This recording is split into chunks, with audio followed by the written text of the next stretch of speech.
Modelos económicos en México. Los modelos y las teorías económicas responden a ideologías e intereses y a momentos históricos definidos. Karl Marx estudia la industria, escribió y vivió en Inglaterra. A finales del siglo XIX, algunos intelectuales escribieron textos sobre la economía. Al conjunto de esas teorías se le conoce como economía neoclásica, dado vida a las teorías clásicas. John Maynard Keynes desarrolló la teoría acerca de la intervención del gobierno en la economía, tan importante para la realidad socioeconómica mundial que, además de la economía clásica y neoclásica, ahora existe la economía keynesiana. La propuesta keynesiana señala que el gobierno debe tener un papel importante en la economía. Por ejemplo, puede usar el dinero recabado en impuestos para demandar bienes y servicios y hacer que la producción total crezca. Este se puede entender como un modelo de organización social donde el gobierno provee bienes y servicios a los ciudadanos para cubrir los derechos sociales establecidos en las leyes.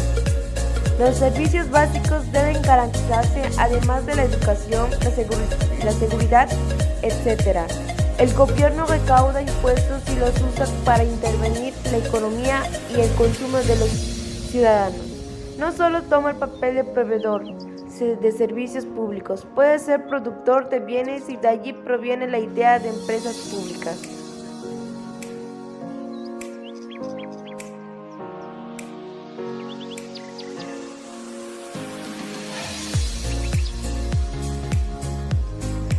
Uno de los puntos más importantes son los países escandinavos y nórdicos. Son ejemplos de estados de bienestar.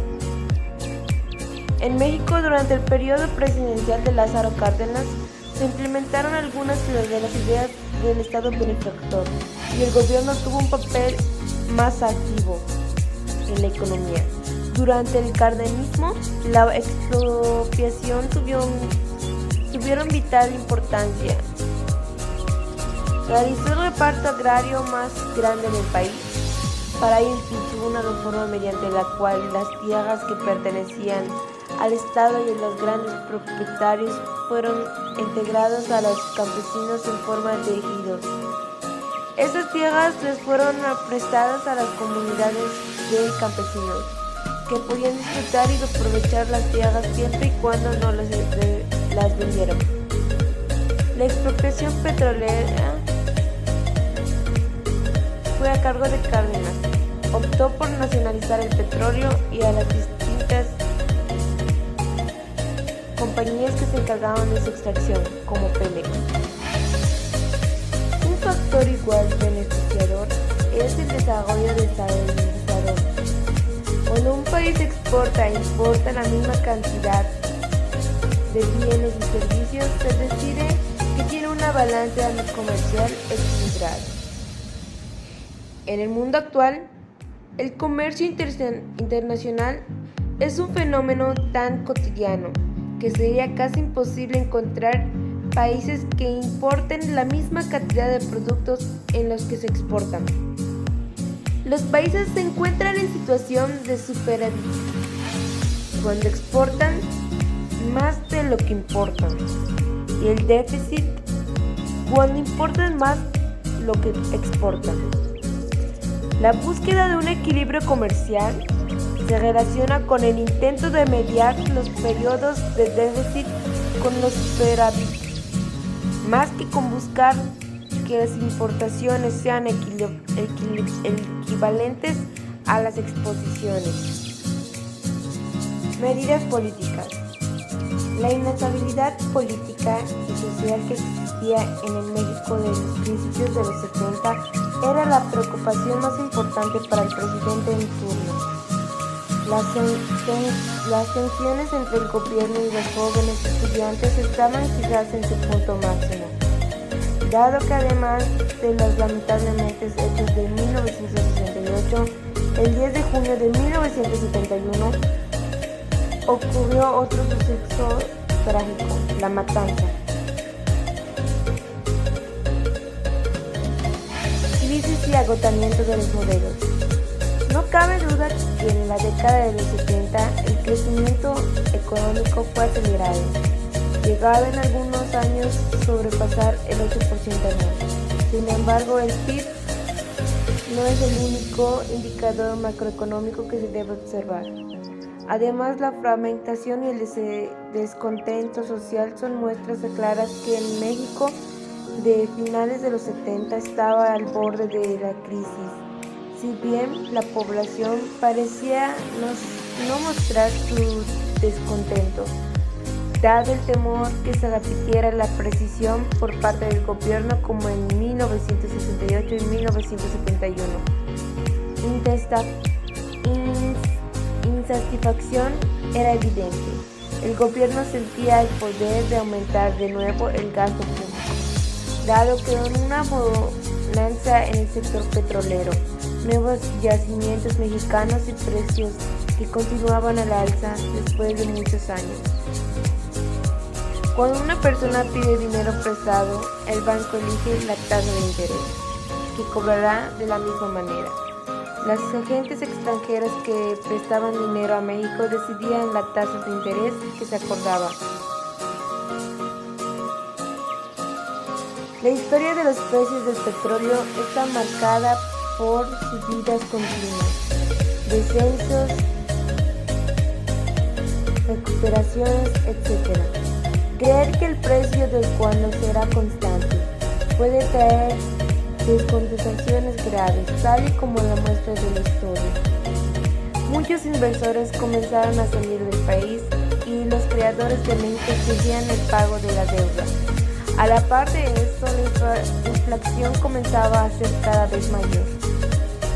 El secretario de Hacienda, Jesús Silva Orrego, negoció un prórroga en el pago de la deuda, pues en esos momentos era imposible continuar abonando los pagos. El gobierno decretó por mandato presidencial un alza en su salario mínimo de los trabajadores, pero esto resultó insuficiente para dos cuestiones. La primera, muchas empresas entraron en bancarrota. Segundo, la inflación hacia el crecimiento de los ingresos de los trabajadores fueron poco significativos.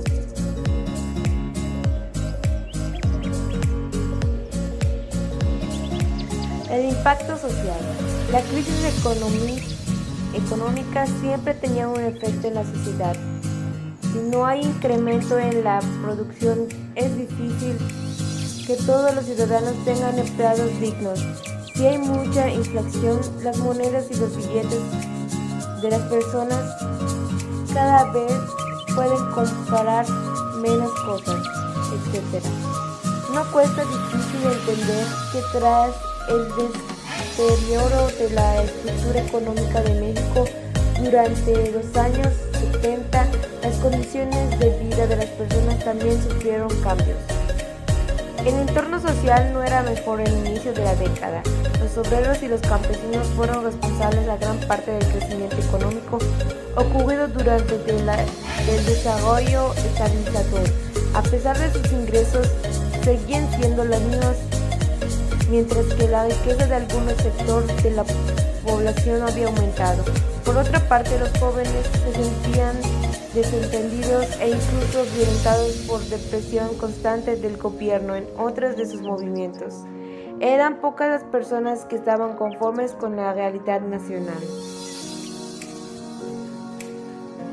Las consecuencias sociales de las fallas en la economía se vieron agravadas por el crecimiento de la población. En los 70, México llegaba a la cúspide del crecimiento demográfico, mientras que el sistema económico no tenía la capacidad de generar empleos necesarios para esas poblaciones. Más mexicanos y menos empleados. Era una buena combinación. Además, no solo eran los trabajadores y los estudiantes estaban descontentos. La realidad mexicana,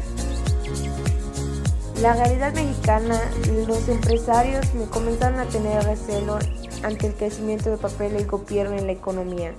Se sentían desplazados, por lo que deseos de aportar eran cada vez menos. Una economía en picada de pandemia marcada decadencia como empresarios que no invirtieron género en declive mayor.